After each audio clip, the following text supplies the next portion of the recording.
Alright, what's up YouTube? Levi here with Unexpectedly Random. Iskall, I hope you're finally getting to see this. This is a less than simple little solution to your diorite destruction mechanism. It turned out being a lot more complicated than I expected, but through some research I was able to patch together a kind of a modular system that works pretty well. The way it's set up right now, it actually counts 64 units, 64 items, which is the equivalent of one stack of diorite, because we know how much you dislike the diorite. My theory on that was it would let you select your points based on a single stack that's destroyed. If you want to bump it up to 2 stacks or 3 stacks, however many, it's actually very easy to expand to encompass more stacks like that. There's a couple different ways, but there's a very simple way I'll explain at the end. So this here, as you can see over here to the right, I tried to break it down into different segments, and that was atrocious and looked horrendous. So I'm just going to walk you through kind of how it works and the different steps on building it.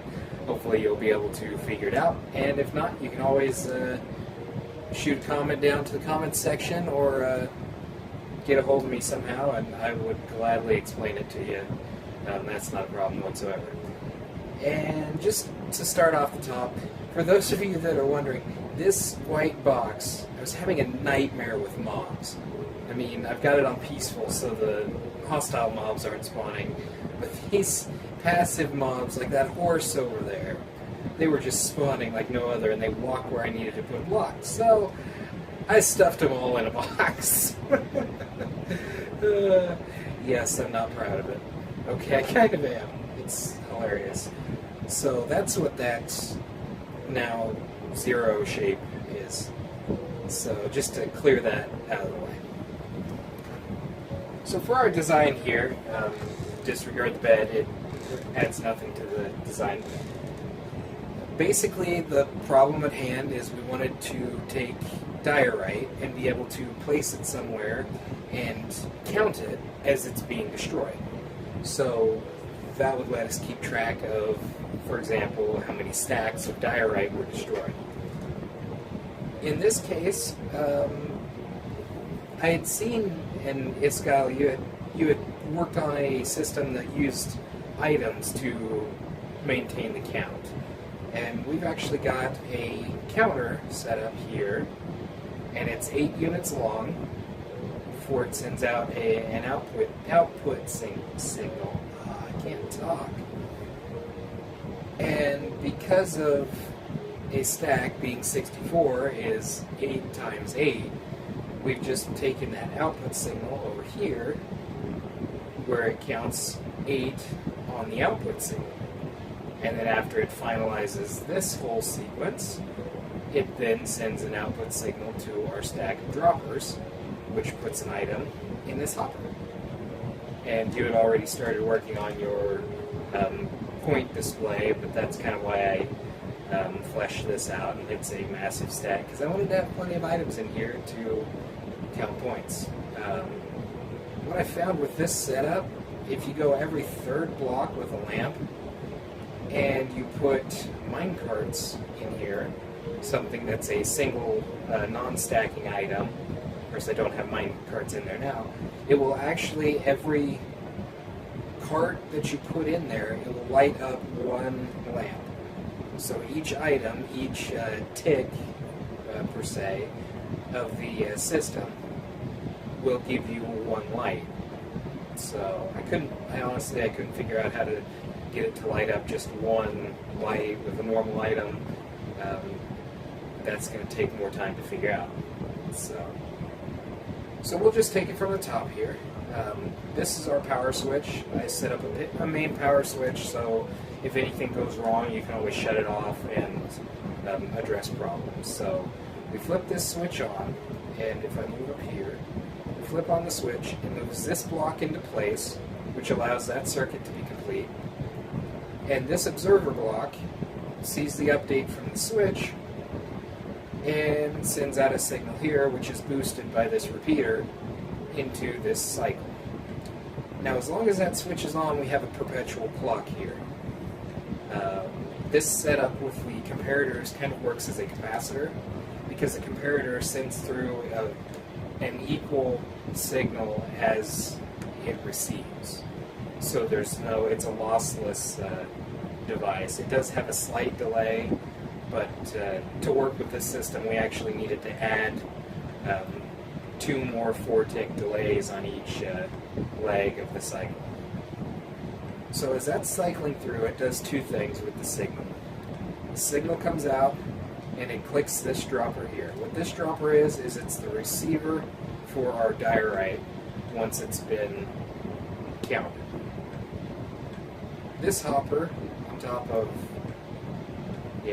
this box crate on top of this hopper is our container for our diorite. It can be expanded over, you can add hoppers to it and bring it out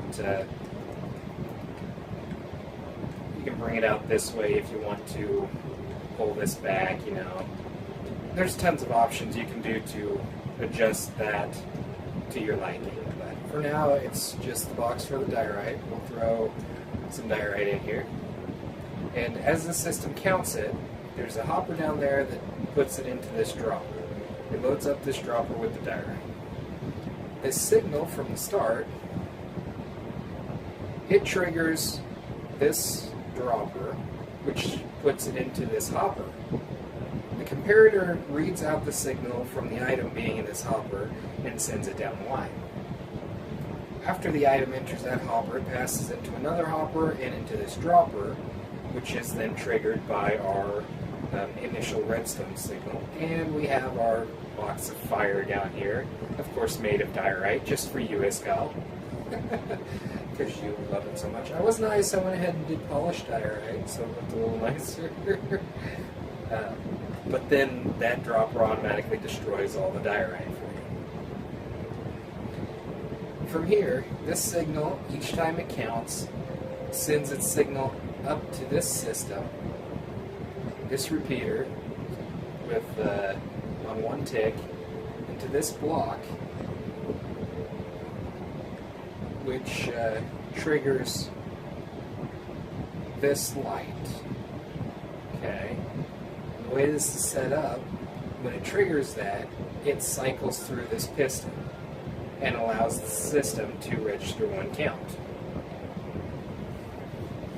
And here we go, 1 count each time it cycles.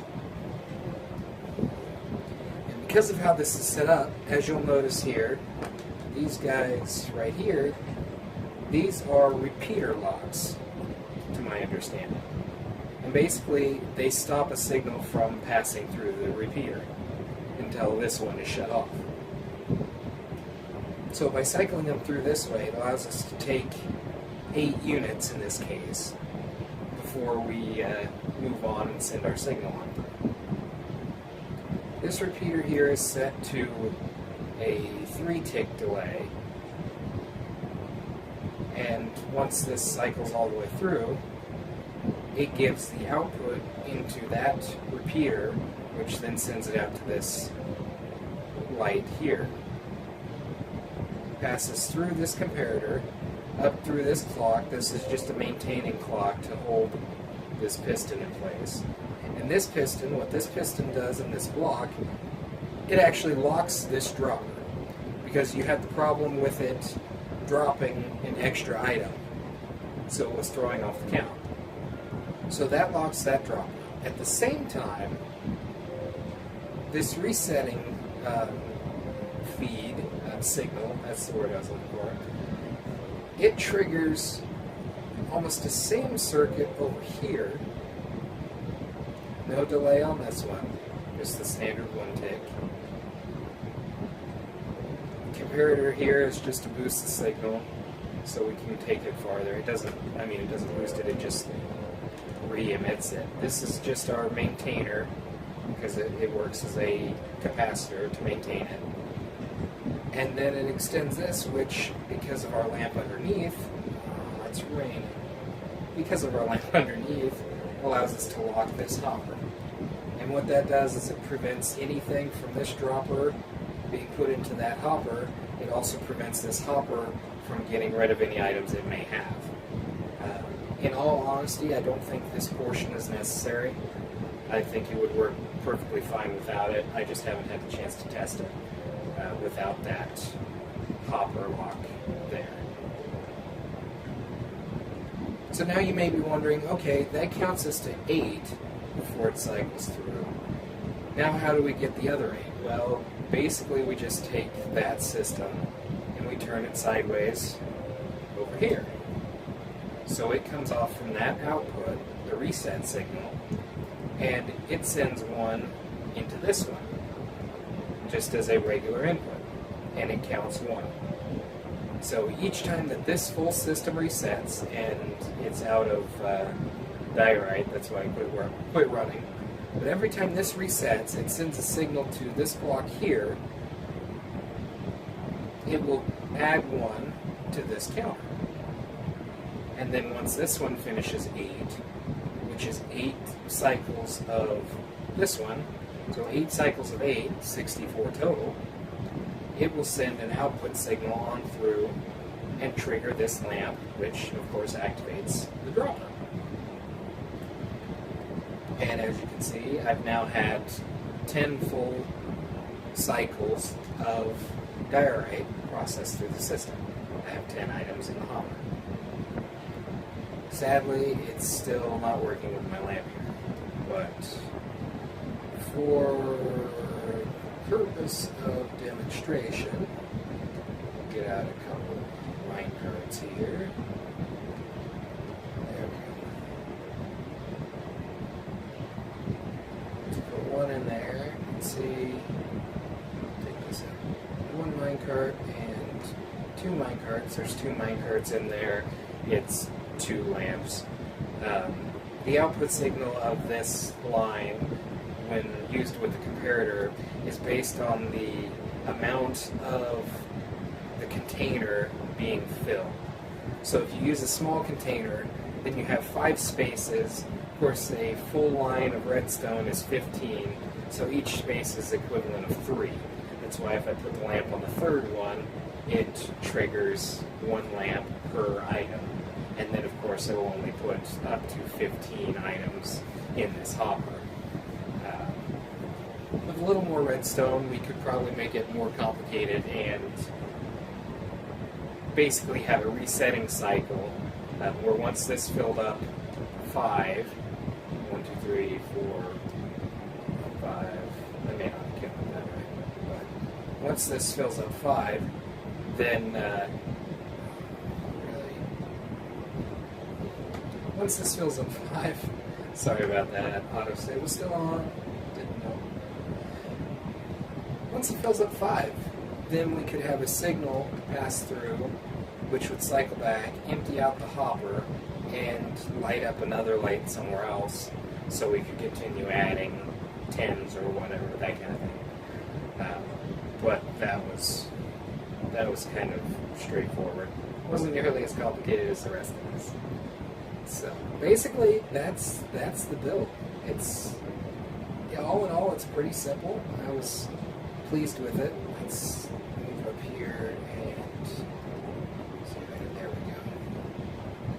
See if I can give you a decent shot there. Hurry, quick, take the screenshot. Just kidding. So.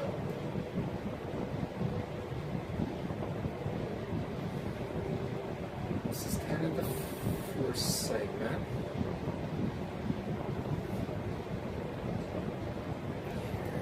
Fix this. It's so dark. Give me just a moment while I sleep the night away. There. There. Much better.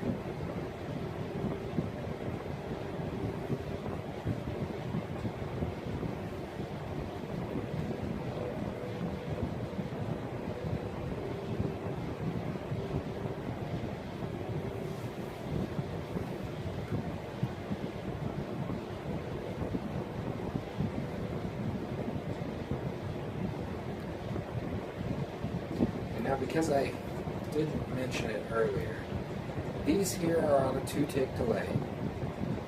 So you've got your repeater, of course, and then it's on 1, so 2, right? These are on a 1-tick delay, so they're not, they're just regular repeaters. This one here is on a 3. 1, 2, 3. And then this one over here, it's also on a 3. 2, 3. Other than that, everything's basically just how it says. And of course you can exchange this diorite around here for emerald or anything that you so desire. So that's the the diorite, I'm gonna call it the Diorite Destroyer. How's that? That's the Diorite Destroyer build. So thanks for watching. If you enjoyed this video, I hope to have some more builds coming in the future. Check out my other videos, give us a like, and hit that subscribe button.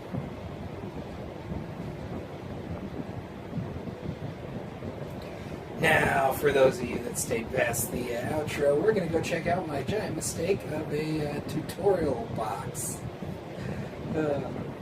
This was great. So I started to build it. I was trying to break it down into sections, and then this here would lead off into the next one, as you can see down at the bottom there. It comes in. Well, the problem was this build here has a bunch of repeaters that are supposed to come across this, and I was using gold for my base. As you can see, I didn't finalize that either. But it was interfering with my number, and I didn't want to have to redo all the numbers and ruin them again, so, because I clearly can't keep my numbers structured the same. I tried after 3, I tried to keep them all the same. That was going to be the final one, see my fancy green checkerboard. But no, that didn't happen. So, little fun blooper for you. That's the carnage of my experiment trying to figure it out. That was me trying to make a door. So, that door, see my fancy door. Fancy door! It doesn't work, because that redstone keeps that locked in place.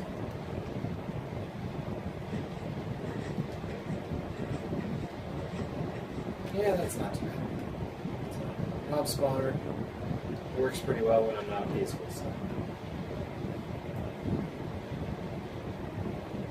Alright, thanks again. I hope you enjoyed the bonus features, and I will leave you with a bunch of mobs. So many of them in here.